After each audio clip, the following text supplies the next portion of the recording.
मोदी सरकार की एक भी योजना जो किसानों, युवाओं और महिलाओं के लिए थी, कामयाब नहीं हुई। फिर भी प्रधानमंत्री नरेंद्र मोदी के नेतृत्व में भाजपा सरकार की एक बेहद सफल योजना है, जिस पर किसी भी मीडिया का ध्यान नहीं गया है। ये है अरबपति बढ़ाओ, अरबपति बचाओ, अरबपति बनाओ योजना।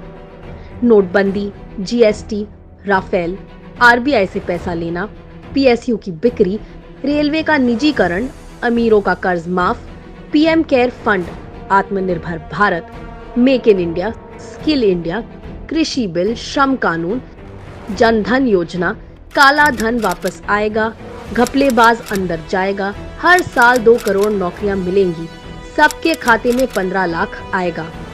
ऐसा कुछ हुआ? नोटबंदी से किसी का कोई फायदा नहीं हुआ, सिर्फ एक कॉर्पोरेट बैंक को छोड़कर। पहले से अमीर अनिल अंबानी को फिर से अमीर बनाने की पूरी कोशिश की गई और बस यहीं तक सीमित रह गया मेक इन इंडिया। जियो ने अपने नाम के विपरीत बीएसएनएल के लिए जहर का काम किया।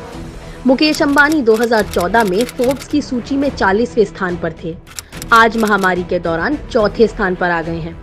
वहीं दूसरी ओर देश की जीडीपी 10.08% से गिरकर -24% हो गई है। रेल निजीकरण से क्या आपको और मुझे फायदा होगा?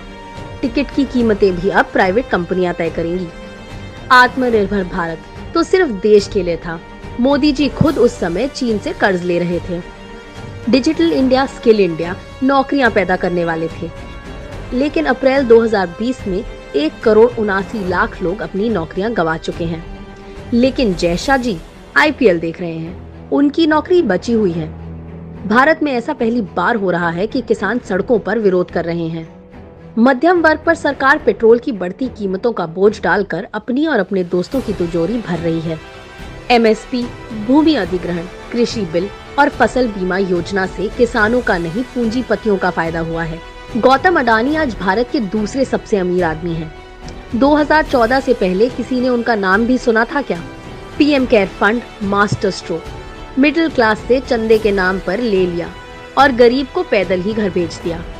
जन धन योजना एक और स्कीम जिसकी बहुत चर्चा हुई थी, मगर महामारी के दौरान गरीब के खाते में पैसा नहीं डाला गया, बल्कि पूंजीपतियों का कर्ज माफ कर दिया गया।